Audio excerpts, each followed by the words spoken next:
اعوذ باللہ من الشیطان الرجیم بسم اللہ الرحمن الرحیم۔ سیرت معصومین، یہ ہمارا موضوع ہے۔ اس کا پہلا حصہ۔ سب سے پہلے تو ذہن میں یہ رکھ لیجئے کہ پروردگار نے جتنے بھی انبیاء بھیجے ہیں وہ سب کے سب معصوم ہیں۔ انبیاء کا شیوا، انبیاء کے طور طریقے پروردگار کی طرف سے ودیعت کردہ ہوتے ہیں۔ تمام انبیاء معصوم ہوتے ہیں۔ معصوم کا مطلب سمجھنے کی ضرورت ہے۔ معصوم سے مراد ہے جس میں عصمت ہو۔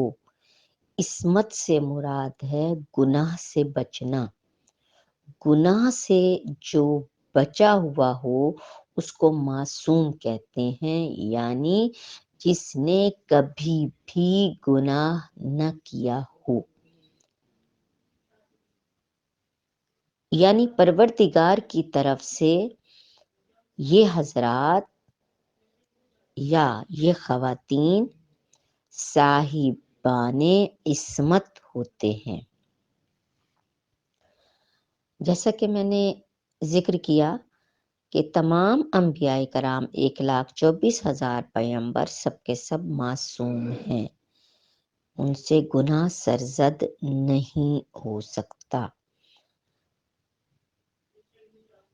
ہم نے جس ضمن میں اس شارٹ کورس کا نام سیرت معصومین رکھا ہے، اس سے مراد رسول پاک صلی اللہ علیہ وآلہ وسلم، بی بی فاطمۃ الزہرا سلام اللہ علیہا جو کہ دختر رسول ہیں، اور 12 امام، امام علی علیہ السلام، امام حسن علیہ السلام، امام حسین علیہ السلام، امام زین العابدین علیہ السلام، امام محمد باقر علیہ السلام، امام جعفر صادق علیہ السلام، امام موسیٰ کاظم علیہ السلام، امام علی رضا علیہ السلام، امام محمد تقی علیہ السلام، امام علی نقی علیہ السلام، امام حسن عسکری علیہ السلام، امام مہدی آخر الزمان علیہ السلام۔ اللہم صلی علی محمد و آل محمد وعجل فرجہ وسہل مخرجہ۔ جی، یہ 14 ہستیاں معصومین کے درجے پر فائز ہیں۔ رسول پاک تو خیر ہیں سو ہیں، کیونکہ وہ 1,24,000 پیغمبران میں شامل ہیں اور یہ ان تمام پیغمبران کے سردار ہیں۔ اب اس کے بعد ان کی اولاد، جن سے یہ 12 امام ہیں، ان کی اولاد یعنی بی بی فاطمۃ الزہرا سلام اللہ علیہا، ان کے شوہر مولا علی علیہ السلام جو کہ رسول پاک کے جانشین، وصی،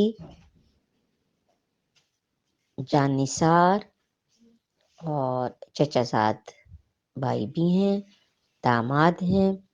آگے ان کی اولادیں یعنی 11 بیٹے۔ 11 بیٹے سے مراد یعنی جتنی بھی نسلیں گزریں وہ سب بیٹے ہی کہلاتے ہیں۔ ایک کے بعد 2 بھائی ہیں یعنی امام حسن اور امام حسین علیہ السلام۔ اس کے بعد جتنی بھی نسل امامت ہے وہ امام حسین علیہ السلام سے آگے جا رہی ہے۔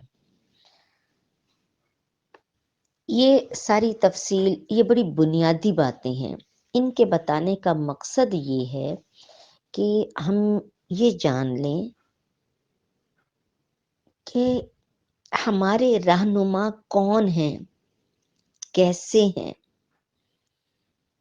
ہمیں ان سے کیا حاصل کرنا ہے، کیسے حاصل کرنا ہے، اور کن کی راہ پر ہمیں چلنا ہے، یہ ہمیں معلوم ہونا چاہیے۔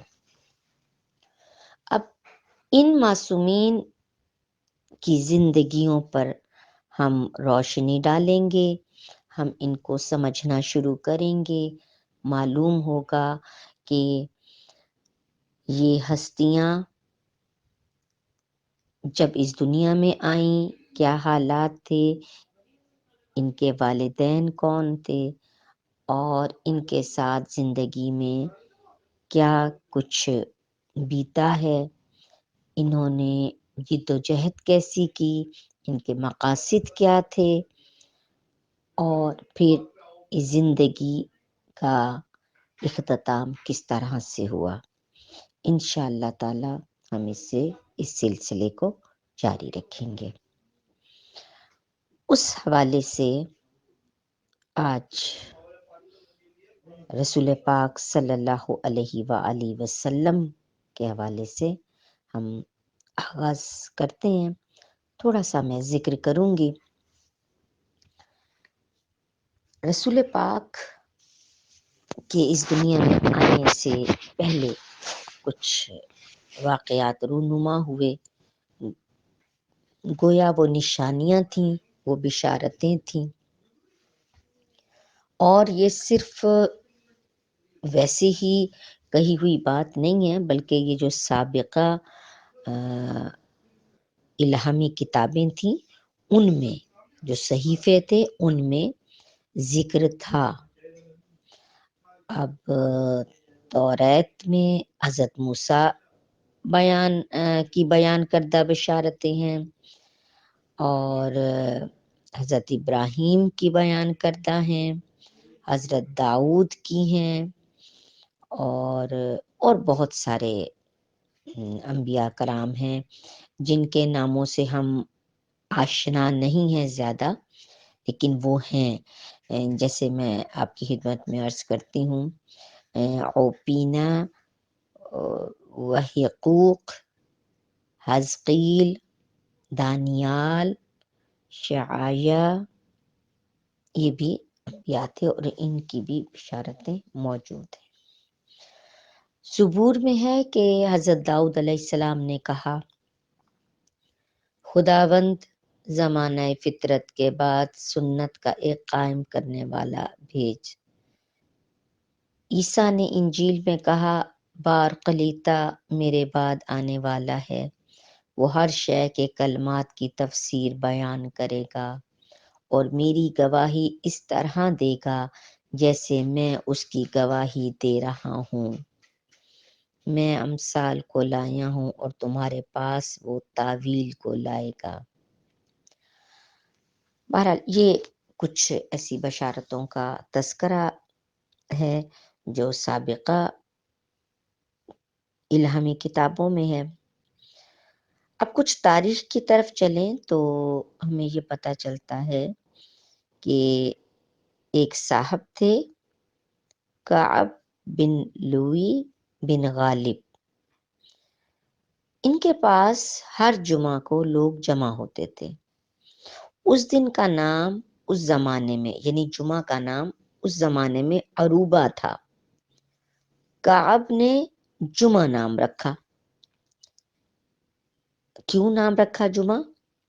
اس لیے کہ کعب اس روز لوگوں کے سامنے جو کہ جمع ہوتے تھے خطبہ بیان کرتے تھے، اور اس خطبے میں آن حضرت صلی اللہ علیہ وآلہ وسلم کی نبوت کی خبر دیتے تھے۔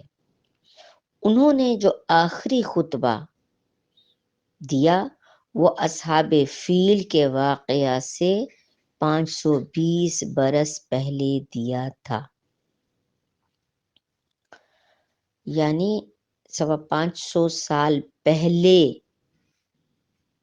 یہ جو صاحب ہیں کعب بن لوئی بن غالب، یہ بتایا کرتے تھے، لوگوں کو خطبے میں بتاتے تھے، نشانی دیتے تھے، یقیناً وہ ان کو یہ خبر تھی، الہامی کتابوں کا انہوں نے مطالعہ کیا ہوا ہوگا، یا پروردگار کی طرف سے، ہو سکتا ہے ولی اللہ ہوں، جو بھی تھا وہ یہ خبر دیا کرتے تھے۔ اس کے بعد ایک اور حوالہ ہمیں ملتا ہے کہ زید بن عمر بن نفیل نے دین حنیف کی طلب میں بہت سے سفر کیے۔ شام کے ایک راہب نے کہا، میں ایک ایسے نبی کے ظہور کی بشارت دیتا ہوں جو اس زمانے میں ملت ابراہیم کا لانے والا ہے۔ یہ سن کر زید مکہ کی طرف روانہ ہوئے۔ جب ارض لخم میں پہنچے اور وہاں کے عیسائیوں سے یہ خبر بیان کی تو انہوں نے زید کو قتل کر دیا۔ یہ اب میں کچھ شخصیات کے حوالے سے آپ کو بتا رہی ہوں۔ پہلے جناب کعب کی بات ہوئی، پھر یہ دین حنیف سے مراد جو میں نے بھی کہا کہ زید بن عمر بن نفیل دین حنیف کی طلب میں، یعنی ایسے دین، صحیح دین، سچے دین کی طلب میں جب وہ سفر کر رہا تھا۔ بات یہ ہے کہ حق کی تلاش ہر زمانے میں حق پرست لوگ، سچے لوگ کرتے رہے ہیں۔ یہ نہیں ہے کہ ہم ہی فقط رہ گئے ہیں کہ ہم ہی اچھے ہیں اور ہم ہی چاہ رہے ہیں اور ہم ہی سچی راستے پر ہیں اور ہمیں ہی حقیقت چاہیے۔ ہر دور میں لوگ رہے ہیں۔ اچھا، اب تیسرے نمبر پر جس شخصیت کا تذکرہ کروں گی وہ ہے تبع اول۔ تبع اول ان 5 بادشاہوں میں ہے جو تمام دنیا کے بادشاہ کہے جاتے ہیں۔ یہ بادشاہ کیا کرتے تھے؟ ان کا طریقہ یہ تھا کہ ہر شہر سے 10 آدمی وہ منتخب کرتے اور وہاں کی حکومت انہی کے سپرد کر دیتے تھے، یعنی اسی جگہ کے لوگ ہوتے تھے، ان میں سے یہ 10 اپنے حساب میں جو بہترین لوگ ہوتے تھے ان کو منتخب کر کے اور ان کو چن کر ان کے سپرد وہاں کی حکومت کر دیتے تھے۔ جب تبع اول بادشاہ شہر مکہ میں پہنچا تو 4000 علماء اس کے ساتھ تھے۔ اہل مکہ نے اس کی تعظیم نہ کی۔ اصل میں عرب میں یہ بڑا ایک مسئلہ تھا کہ وہ لوگ ذرا مغرور، گھمنڈی یا کسی کو کچھ نہ سمجھنے والے لوگ تھے۔ تو انہوں نے دیکھا کوئی آیا ہے تو انہوں نے اس کی کوئی پرواہ نہ کی، اور اس کی وجہ اصل میں یہ تھی جب اس نے اپنے ایک وزیر سے اس توہین کا ذکر کیا کہ انہوں نے مجھے کچھ سمجھا کیوں نہیں، میں بادشاہ ہوں، میں یہ ہوں۔ تو اس نے کہا کہ یہ لوگ جاہل ہیں، اور اصل میں اس سے بڑی بات یہ تھی کہ وہ خانہ کعبہ کے اپنے پاس ہونے پر مغرور تھے۔ تو اس کے وزیر نے بھی یہی کہا کہ یہ لوگ جاہل ہیں اور اپنے اس گھر پر مغرور ہیں۔ اب بادشاہ کو تو ظاہر حسد محسوس ہوا، اس نے کہا کہ میں کعبہ کو گرا دوں گا اور اہل مکہ کو قتل کروں گا۔ اس نے بھی یہ ارادہ کیا کہ ایک دم وہ درد سر کی بیماری میں مبتلا ہوا اور اس کی آنکھ، کان، ناک اور منہ سے گندا پانی جانے لگا۔ طبیب اس کے علاج سے عاجز آ گئے، مجبور ہو کر کہنے لگے کہ یہ تو کوئی آسمانی بلا ہے، اس کا علاج ہم سے ممکن نہیں۔ ایک دن ایک عالم وزیر کے پاس آیا اور چپکے سے کہا کہ اگر امیر اپنی نیت درست کر لے تو میں علاج کروں۔ وزیر بادشاہ کے پاس لے آیا۔ عالم نے کہا، کعبہ گرانے کی جو نیت تو نے کی ہے اس سے توبہ کر، تیرا دین اور دنیا میں بھلا ہوگا۔ تبع اول بادشاہ نے صدق دل سے توبہ کی، اسی روز وہ اچھا ہو گیا۔ وہ اللہ پر اور ابراہیم خلیل اللہ پر ایمان لے آیا اور کعبہ پر 7 غلاف چڑھائے۔ یہی وہ شخص ہے جس نے سب سے پہلے کعبہ پر غلاف چڑھایا۔ اب اس کے بعد کیا ہوا؟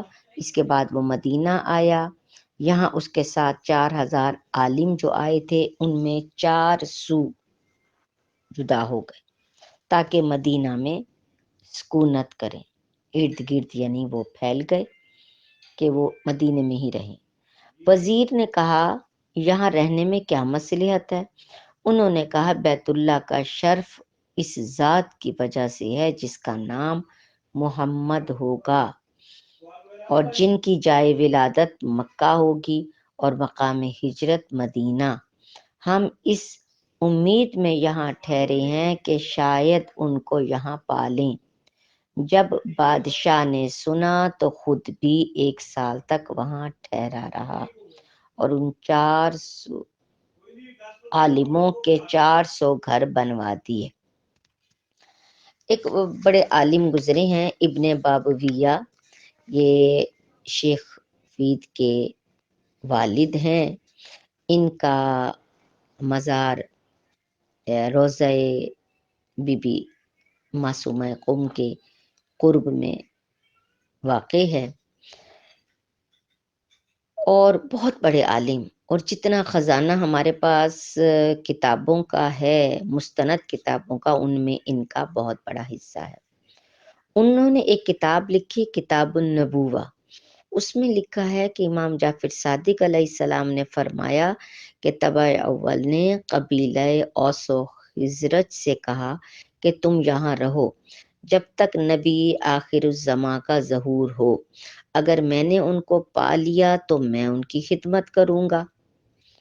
اور اس نے ایک تحریر بھی حضرت کے نام لکھی جس میں اپنے ایمان لانے کا ذکر کیا اور یہ خواہش کی کہ روز قیامت حضرت اس کی شفاعت کریں، اور یہ تحریر ایک عالم کے سپرد کی اور وہاں سے چلا گیا اور ہندوستان کے شہر خلسان میں جا کر مر گیا۔ اس کی موت حضرت کی پیدائش سے 1000 قبل تھی۔